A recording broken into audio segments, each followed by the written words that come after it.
In today's installation of CX Impact, we're meeting with Bob Azman, who is a past chair of the CXPA Association. So, Bob, welcome, and could you just give us a little background on on your experience and trajectory through CX? Sure, Greg, and thanks for having me. So I spent 40 some years in major organizations in the area of operations, customer service, and that evolved into customer experience.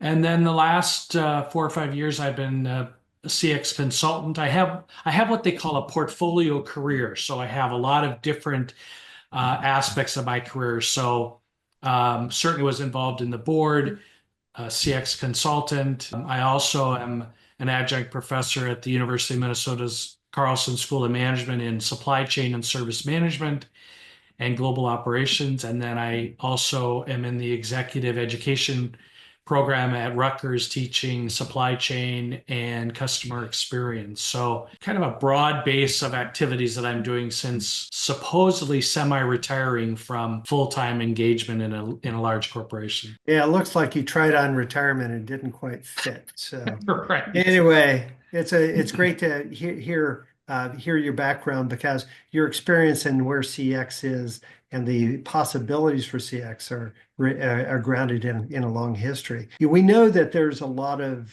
impact that people talk about of CX for companies.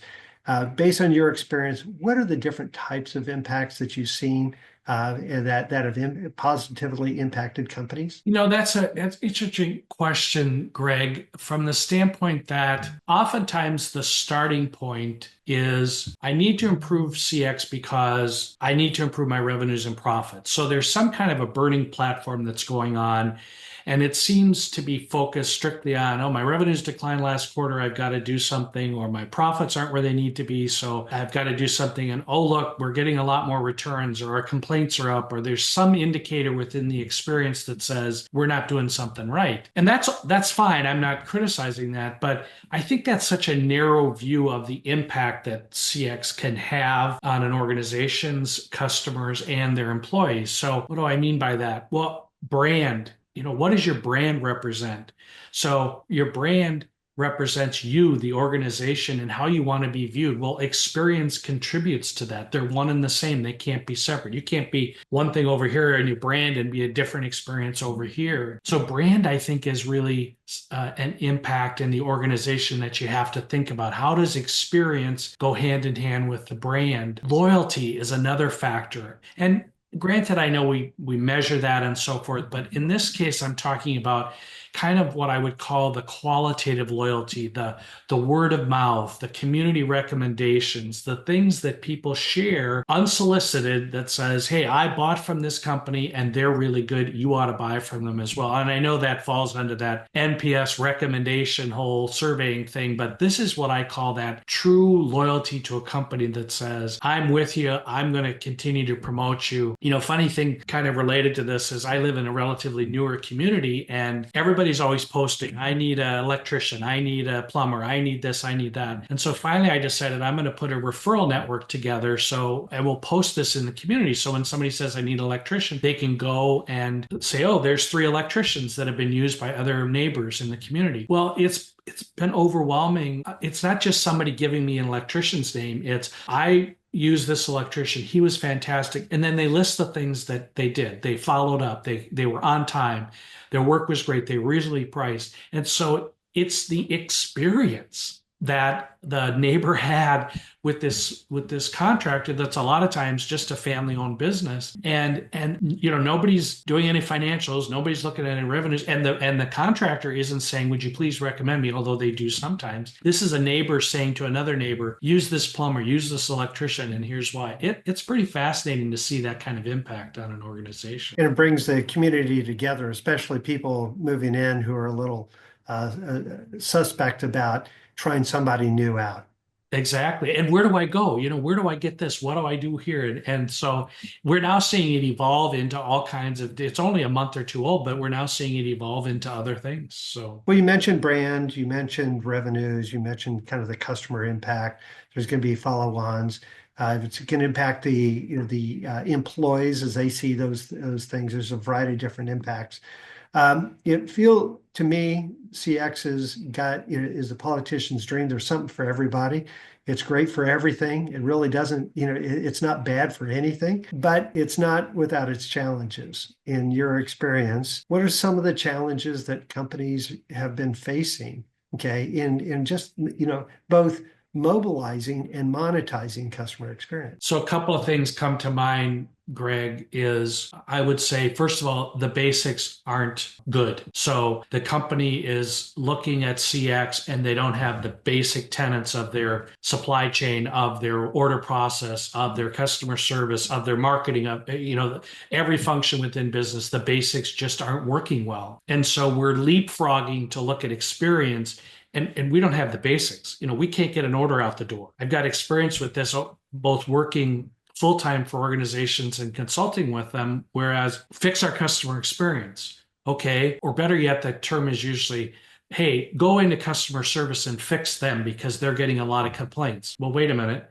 I mean, are they getting complaints about the people in customer service, or are they getting complaints about the products and services that we're delivering? Well, no, they're getting complaints about products and services. They're going to customers. No, we're going to go to marketing. We're going to go to product development. We're going to go to engineering. We're going to go to all the other places. Sure, we might have to fix some things in customer service, but they're handling the problems that we're creating upstream. And so we didn't have the basics right. So all of a sudden we want to roll out a customer experience initiative, and our employees are saying, we're stocking out. We can't get the product out the door. Customers are complaining about how high priced we are. And you want to do what? I mean, so the first foundational element for me is, are your basics right? Are they running at an operational level that they need to be running at?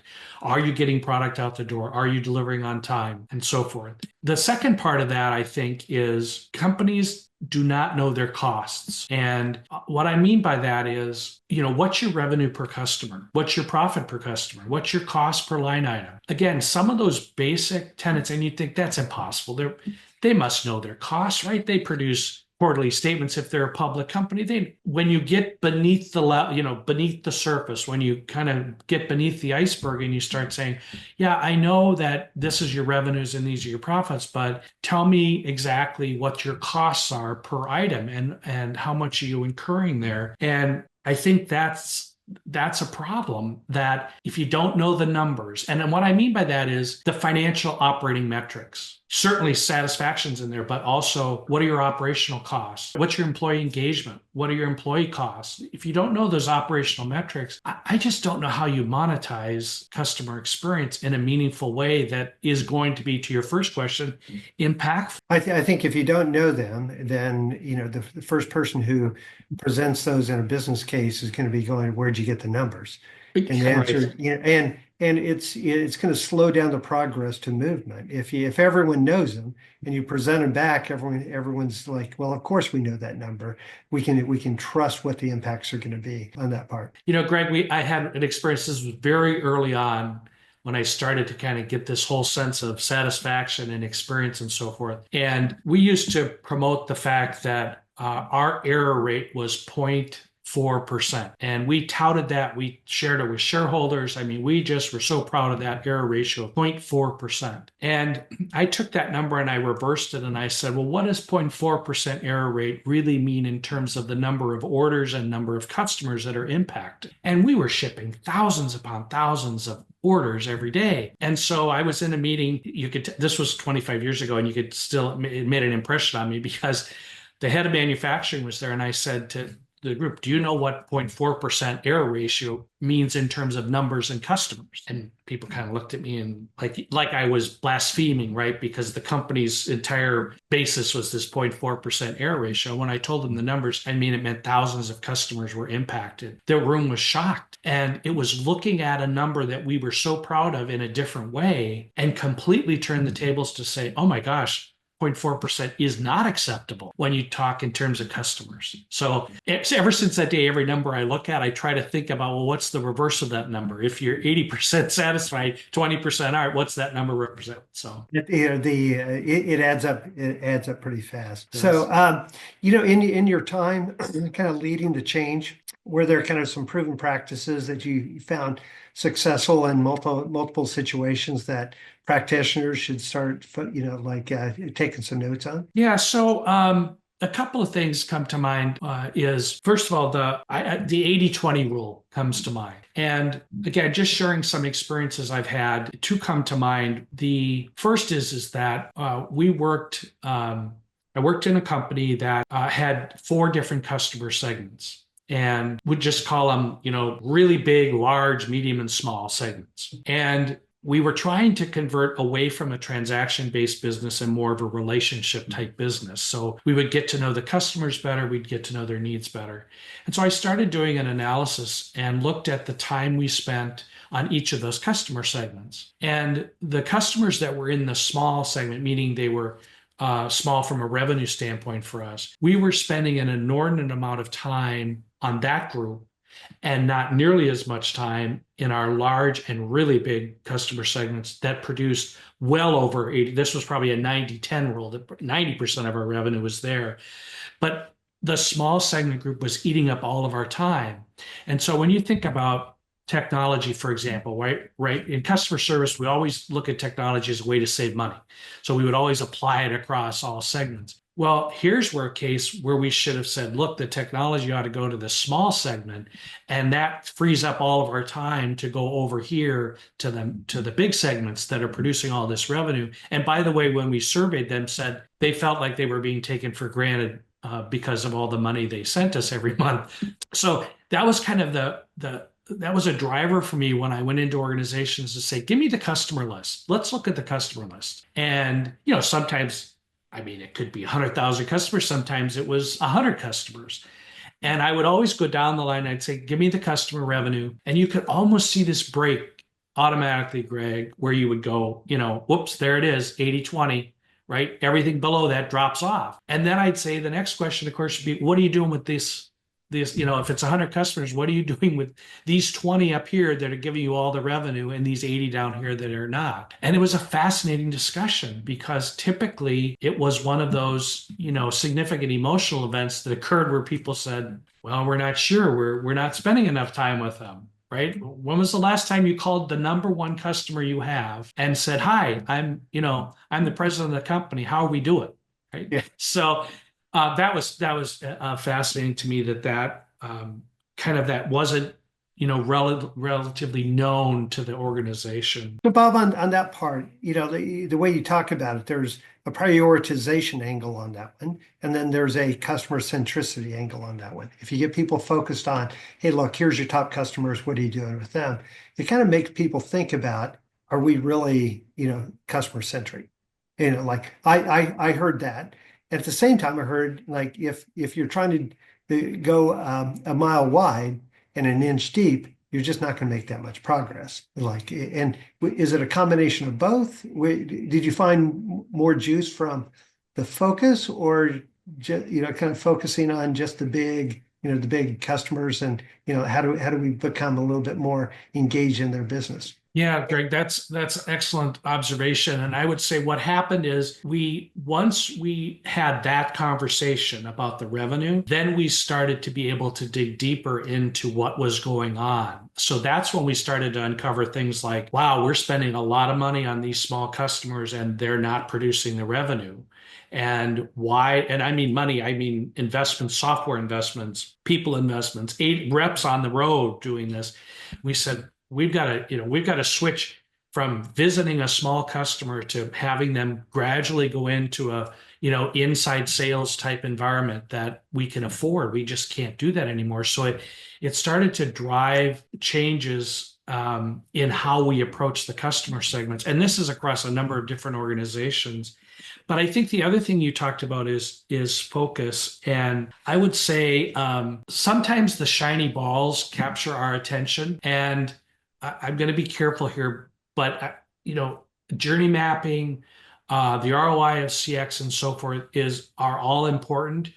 But if we chase those first and we don't understand our customers, to your point about being customer centric, now the argument with is, well, journey mapping can do that for you, or this ROI of CX can do that for you. I get that, but if you don't know your customers and you aren't geared towards being customer centric, in my opinion, it's really hard to do those other things. We had a CEO one time send us a memo on a Monday morning and said, effective immediately, we're going to be a customer centric organization. Sincerely, CEO. Right. Yeah. So at that time, we were all standing around the coffee pot, saying, okay, what does that mean? Right. What are we doing? Friday, we left here. Monday, we're back. Now we're customer centric. By the way, we thought we were customer centric on Friday. So it was like there were no behaviors, there were no skills, there was nothing associated with it. It was just the command has come down, you will be customer centric. And that's where I'm talking about we need to get to the core of what does it mean to be customer centric. And that's knowing your customers, knowing your numbers, knowing your basics to be successful. So Bob, thanks for that. I think the last question I have is for, CX leaders who are looking to, move to that next level of either performance or position inside of a company. Are the things that you saw that kind of would get ahead? You may have already described some of them, which is know your customers and know your numbers. Are there other things that you would advise mentees out there about doing? Yeah, I would say, and this sounds so basic, but it's start. You're in a department, you're seeing things every day that don't make sense to you, that are not customer centric, that are causing friction for employees and for customers. And oftentimes we hear about, how do we get the sponsorship of a CEO and so forth? Well, I've seen companies, and I've worked with companies that have said, you got to come in quietly because we haven't told the CEO we're about to do this, but we're in a mess right now. We know the customer experience is bad, so we're going to try to figure this out. In one case, the company was approaching bankruptcy, so the CEO and CFO were totally focused on the survival of the company, and they should have been. And this group said, we think there's a path where we can help us improve, and that will help our overall financial picture. And they just jumped in and did it. And they went over to marketing and they went over to operations and said, look, this is what we're going to try to do. We're going to do a tiger team, whatever you want to call it, and we're going to fix it.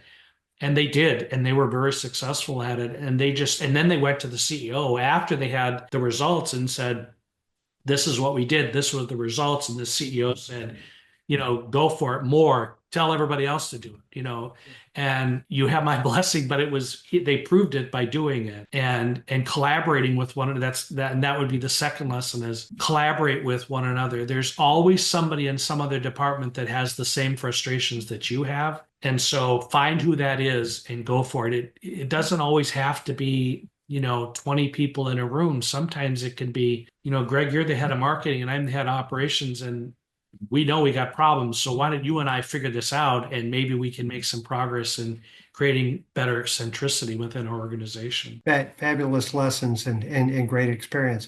Bob, I'd like to thank you for your experience and your contribution to CX, and thanks for joining today's session. My pleasure, Greg. I've enjoyed it.